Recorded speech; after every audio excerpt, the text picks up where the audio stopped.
volto a repetir sobre a importância do papel do mediador. Então, o professor na escola interacionista, numa escola interacionista com essa concepção, ele é fundamental na capacidade no desenvolvimento, né, das zonas de desenvolvimento potencial e proximal da criança.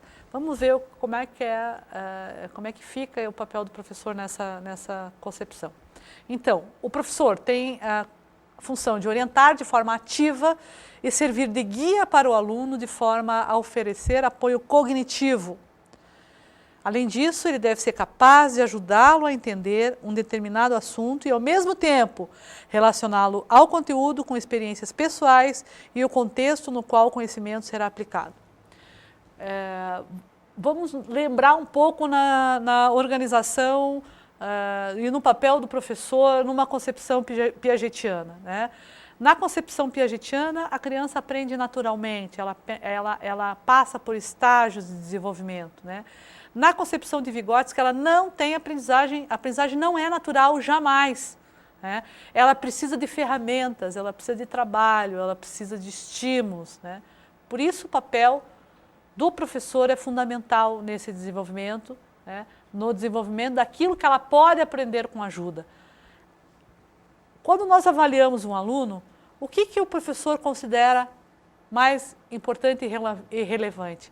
O que a gente tem passado para os nossos alunos, de forma que as crianças só falam, eu tirei 5, eu tirei 6, eu tirei 4, eu tirei 10, eu tirei 3,2. Eu não sei como é que as pessoas conseguem chegar no 0,2 para conhecimento. As pessoas valorizam aquilo que ele já aprendeu, que é o conhecimento, que é o desenvolvimento real. Eu pergunto para vocês, o que é mais importante? É aquilo que ele já aprendeu ou é aquilo que ele pode aprender com ajuda? Vamos continuar no próximo slide. Aqui está a diferença fundamental nessa concepção. O papel do professor está na interferência na zona de desenvolvimento proximal de cada aluno, provocando avanços não ocorridos espontaneamente por esse aluno. Voltemos à questão da prova, da avaliação e das notas, né? Nós ainda não chegamos há mais de 20 anos que eu discuto sobre prova, aí já estou revelando a minha idade, né? E nós não conseguimos chegar a um consenso e não conseguimos muitas vezes avançar nessa questão. Por enquanto ainda não vejo outra saída que não seja a nota mesmo. Mas o que eu levo em consideração? Aí que está a diferença. Eu levo em consideração os 3,2 que o aluno tirou, os 5 que o aluno tirou, ou aquilo que falta para ele chegar a 10, que eu considero que é conteúdo mínimo. Aquilo que ele ainda não aprendeu. É aí que está o papel da escola. Não no que ele já aprendeu, não está no 3,2. Está no 6,8, entre aspas, que ele ainda não aprendeu. Está na zona de desenvolvimento potencial. O que daquilo que falta para chegar a 10, que pode tornar real, o professor precisa trabalhar? Então, essa é a diferença, né, da concepção de ensino-aprendizagem, né, que Vygotsky propõe. O próximo slide, sobre a tarefa do professor. É uma tarefa bem delineada, acho isso importante colocar. O professor tem um papel preponderante nessa relação, que é manter uma relação amigável com os alunos, servir de guia para os alunos, propor um plano de atividades que seja flexível às mudanças e propor várias atividades das simples até as complexas. Novamente, nós vamos pensar na realidade que nós estamos vivendo, né? Tá cada vez mais difícil ser amigo, né? Uma relação amigável com os nossos alunos, né? Nós temos enfrentado um problema sério, que é de violência, que é problema de bullying, desrespeito, né? Nós temos que verificar também que as próprias famílias estão se eximindo do seu papel de educação, né, firme, né, na relação familiar, na sua relação familiar. Por isso, apesar de ter esse papel fundamental, né, ele é autoridade em sala de aula, mas ele não pode ser exercido com autoritarismo, isso é importante. cada vez mais nós temos tido dificuldades de enfrentar essa questão. Isso é uma tarefa, eu acho que aí para o próximo milênio, né? Nós estamos aí numa crise, né, de autoridade mesmo. Nós não estamos numa crise, né, o fato de ser autoritarismo, né, mas nós estamos numa crise de eu sou importante nesse momento que eu estou aqui na sala de aula, portanto vocês têm que me respeitar. Né? Aí toda essa relação entre família e escola que deve ser fundamental. Né? Então isso é um problema que nós estamos aí, que está aí e que nós temos que enfrentá-lo.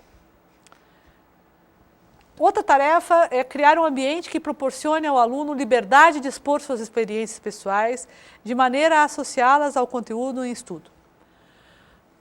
A escola, como está organizado, seu espaço e seu tempo, ela não atende mais às novas solicitações de uma nova organização social e de trabalho. As aulas de 50 e 50 minutos, as especialidades de formas estanques, né? Algumas disciplinas escolares sendo mais importantes que outras, ela não atende mais aos desafios, né, que nós temos encontrado, tanto para inserir esse aluno, essa criança, né, no mercado de trabalho, como de concepção de homem mesmo, né, concepção de ser humano. Nenhuma escola, né, que se propõe a essa rigidez de horário, né, a essa rigidez de organização curricular disciplinar, ela tem atendido, né, às expectativas e aos desafios do século XXI. Nenhuma escola delas. Né? O que nós nos perguntamos é, os conteúdos que nós temos trabalhado, eles são de fato efetivos para que este aluno, ou que esta criança, ou que este jovem adulto, ele realmente possa viver na sociedade? Eles são fundamentais, eles dão oportunidade para que esse ser humano possa analisar criticamente, ter ideia e ter opiniões próprias. Então, nós temos que começar por aí, né? Já pensar a forma de tempo e espaço como a escola está organizada. Não que não tenha que ter organização, tem que ter organização, mas esta forma de organização, ela está desde, né, que os gregos saíam, né, com seus pupilos para dar aula, né, no entorno, né, dos seus espaços, né, considerados espaços de saber, nós temos usado essa mesma organização de tempo e espaço. Então, acho que na sociedade pós-industrial nós precisamos rever esta forma, né, rever esses conteúdos, rever as relações que se estabelecem no interior das escolas. Né. Por isso, talvez, um dos problemas de violência e de desatenção e de incompreensão do aluno com os professores, né, tenha se exacerbado cada vez mais. Né. O próximo slide trata sobre o papel do aluno, que também é um papel muito delimitado. Né. O aluno tem o papel, né, ele está numa situação de apropriação e concepção do assunto que foi apresentado por esse mediador, por esse professor. Ele é considerado possuidor de conhecimentos, devendo integrar-se ao meio, mas guiado pelo professor. O tempo inteiro, Vygotsky vai colocar da importância do conhecimento prévio que o aluno já tem, mas do fundamental trabalho que a pessoa mais experiente tem sobre a criança que aprende. Né? Então, o aluno, ele não vai construir, porque esse conhecimento, ele já está posto, ele já está construído, ele vai se apropriar. Quando ele for um adulto, né, com condições de construir novas teses, novas teorias, aí eu posso dizer, esse aluno vai construir um conhecimento. Ele era um aluno que se apropriou e que hoje ele é um adulto que constrói.